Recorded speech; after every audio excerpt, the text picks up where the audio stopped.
Ubiyyeen faafii poolisaan qabsiiftee Naahiin eessa raxxee duukaan bahaa yoo jedhu dubbatee eessayyuu hin naxxu hatii faafii namni jedhamtu kanaa booddee jireenya kee keessatti deebitee hin dhuftu yoo jettuun dubbattee ashamaa akkam jirtu hordoftoonni kiyyaa marti keessan siniin jechaa egaa subscribe like gochuun na jabeessaa qomoo koo lammii koo siniin jechaa Ubiyyeen har'aa kanan dhufeetoo jiru jettee egaayii dubbishii itti fuftee faafiinii jalqabumaa kaastee akkamittiin akka ishiin dhufte ni beektu birrii kiyyaa maqaa Naahiitiidhaanii nyaatameetoo jiraa na jaalateetoo jetteetoo hanga har'aatti immoo namni qarshii ishii nyaate suni in argamne innis duubarraan kana gochuu danda'a laataa jedhee shakkii keessa galee eenyunni si gargaarraa nama ta'e dhugaa ta'e dubbadhu jennaanii dhugaadha dubbachuutu ni diddee isa kanaafi anaan immoo humna kootii ol natti ta'eetu jira Naahiinis amma fayyee gara manaatti deebi'eetu jira yoo jettu jechuudha haa ta'uyyuu malee immoo kiraan egaa haala kanadhaanii rukutamee hidhameetoo jira jechuudha egaa Salamoon jechuudha kan isaan tumsiisee viidiyoo isaanii keessatti argitaniitu jirtu jechuudha innis dhiisii waan akkanatti ingaliinii nu jeequu nagaa keenyaa kanaafiyyuu kallattuma ta'eedhaanii isaan mo'achuu barbaanna malee otoo hidhamuu baattee hoo jennaanii ati callee jedhii yoo kana ta'e malee dhugaan hin ba'uu animmoo jireenya mataa kootii jiraachuudha kaniin ani barbaadu lubbuu kiyyaanii of oolchuudha kaniin ani fedhu ijoollee koodhaaf jedhee hojjettu jechuudha sababni isaayyuu Naahii barbaannaa Naahii feena jechuudhaani egaayii haala kanadhaan qorichaan jechuudha nama kanallee jaanjessanii jechuudha ishiin amma lubbuu ishiidhaa fi lubbuu ijoollee ishiitiif illee sodaattee jirti kin obboleessas haala kanadhaan tumaniitoo jiru jechuudha seexanni immoo jechuudha gaafa waan tokko balleessuudhaaf bahee of duuba hin deebi'u jechuudha yoo namni kadhannaan jabaatee wanta sanarraa fagaachuudhaa fi garaa kutateerraatiin kan hafee jechuudha sana gidduutti ani faafiidhaan waamuun barbaada jettee jechuudha bilbiltee fi erga nagaa gaafattee akkamittidhaanii bilbiluu ta'uu dandeessee maalidha bilbiltee ta'uu hin beektu jennaanii har'a siin barbaade isaatii yeroo darbee naan jettee waa'ee Naahiitti waliigaleetoo jira Naahiin immoo tsabalaa bahee mana jira waan ta'eef fi koottuutii fudhadhuuf jennaanii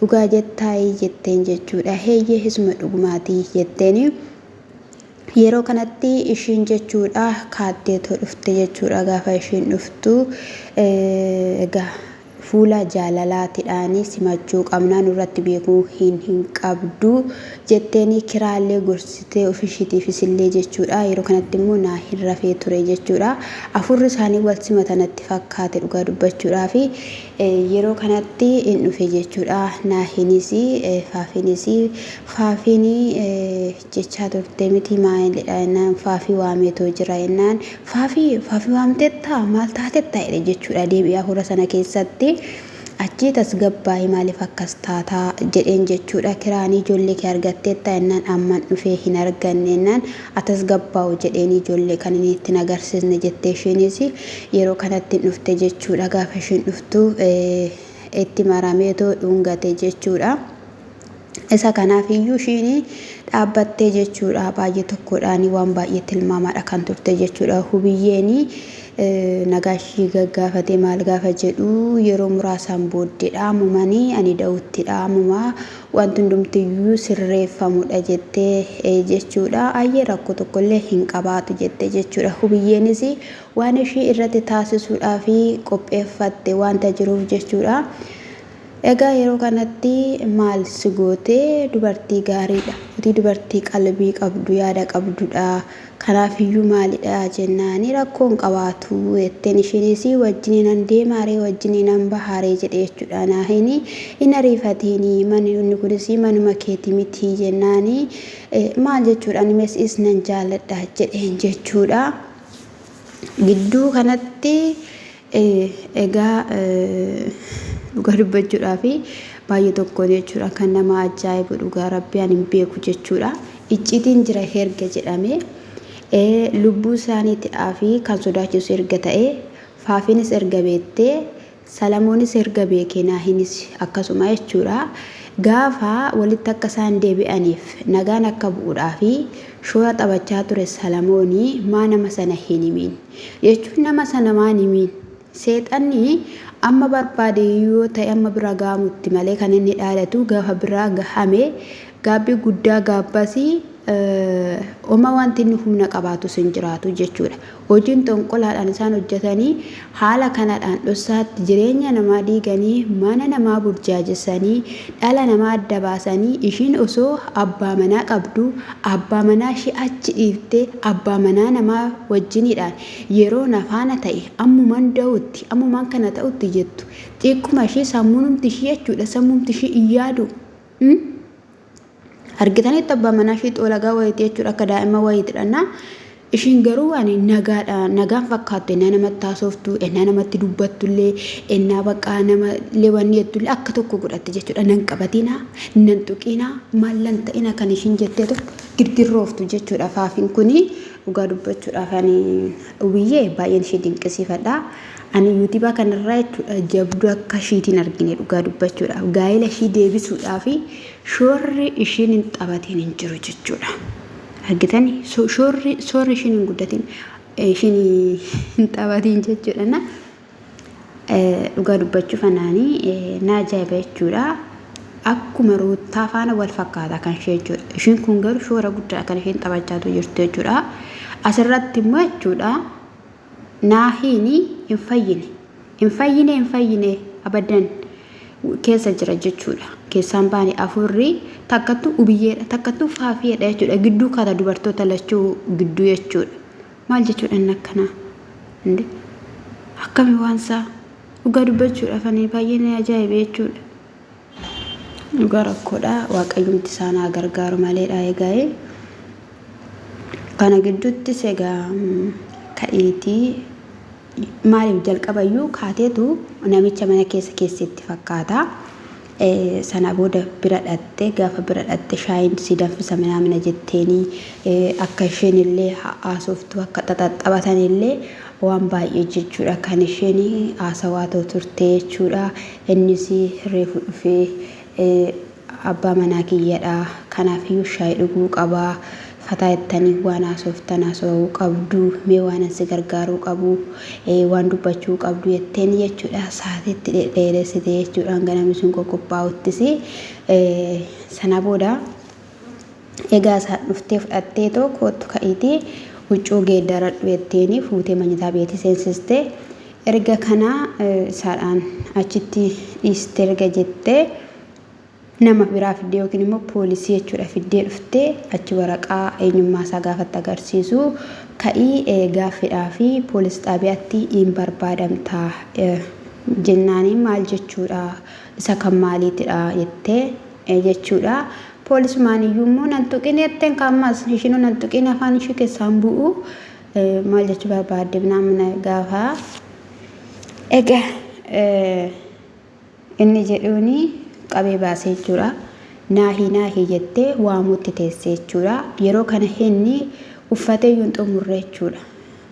Baay'ee ogeetti dhugaa dubbachuudhaaf taanaan jechuudha. Ubiyyeen carqii qopheessitee fi yeroo sana akka dibutee fudhu taa'ee achi booda faafii meerri manaamna jennaan chaa'u jettee deemteettee jetteen jechuudha. Yeroo kanatti na waamaa turtemee naahii jettee na waamaa turteme gaafa inni jedhuuni rakkoo tokko yuun qabaatu naamna jetteen jechuudha. Ubiyyeenis yeroo kanatti duuban baay'ee ga'ee saraxaa jennaan duuban ba'aa na waamaa turte waan ta'eef jennaani jireenya kee keessatti isa dhumaatii fi faafii namni jedhamtu argamuu hin qabdu jireenya kee keessa galuu hin qabdu jetteen jechuudha. Egaayii haala kanadhaanii fuudhaniitoo deemaniitoo jiru jechuudha.